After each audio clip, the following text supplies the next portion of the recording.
দারুণ স্বাদের আম আর দুধের ডেজার্ট খুব সহজেই 3টি উপকরণে তৈরি করে নিয়েছি আমি।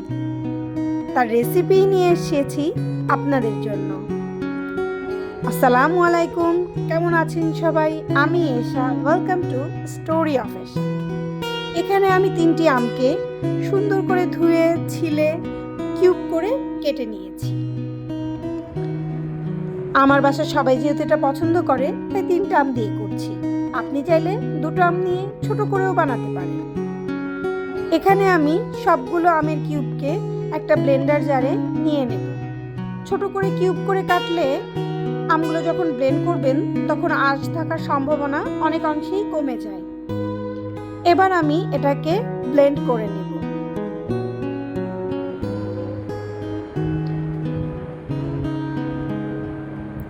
ব্লেন্ড করলেই আমগুলো সুন্দর একটা পিউরিতে পরিণত হয়ে যাবে, দেখতেই পাচ্ছেন। এবার এই আমের পিউরিকে একটা ছাঁকনির সাহায্যে ভালো করে ছেঁকে নেব, যাতে এর মধ্যে কোনো ধরনের আঁশ না থাকে। পিউরিটা বেশ ঘন, তাই আমি এর সাথে প্রায় হাফ গ্লাসের মতো পানি যোগ করে দিয়েছি।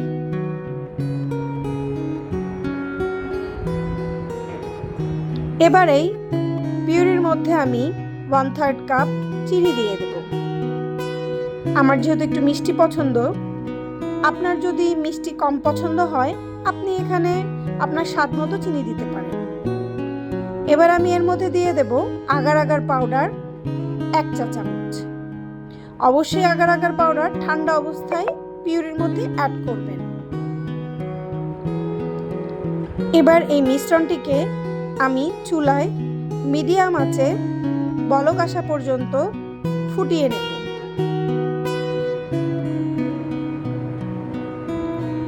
বলক আসার পরে পিউরিটা গরম অবস্থায় 2টা বাটিতে ঢেলে ঠান্ডা হতে দেব। 10 থেকে 12 মিনিটের মধ্যেই এই পিউরিটা জমে একদম সেট হয়ে যাবে। দেখলেন তো, হাত দিয়ে টাচ করলেও হাতে কোনো কিছুই লেগে থাকবে না। এবার একটা ছুরির সাহায্যে এই জেলোটাকে আমি কিউব করে কেটে নেব। আপনি আপনার পছন্দ মতো শেপে কাটতে পারেন।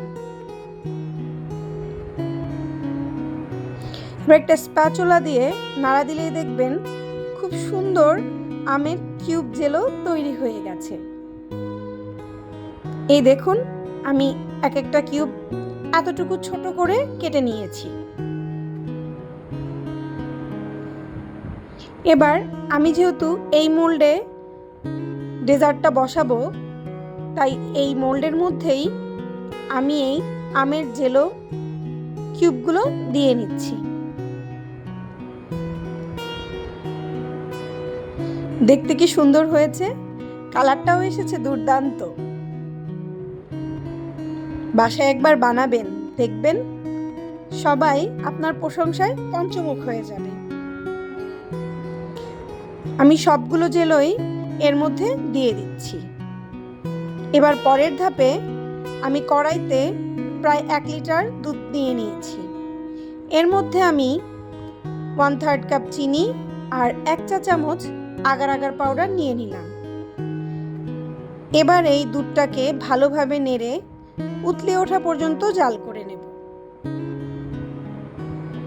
এবার এই দুধের মিশ্রণটা গরম গরম অবস্থাতেই সেট হওয়া মোল্ডিং ট্রেতে ঢেলে নিচ্ছি।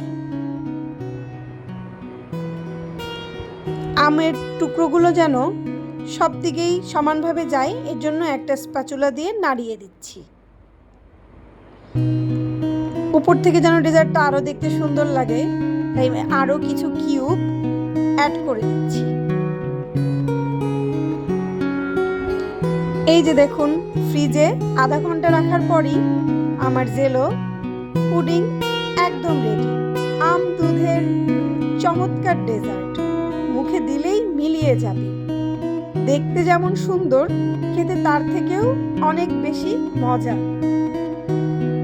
এমন ডেজার্ট তৈরি করলে মেহমানদের সামনে আপনি হয়ে যাবেন হিরো।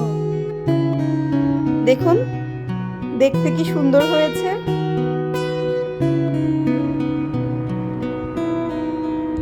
আমি যেভাবে বলেছি প্রতিটা স্টেপ এভাবে ফলো করলে আপনারও আমদুধের এই কলিজা ঠান্ডা করা ডেজার্ট একদম পারফেক্ট হবে।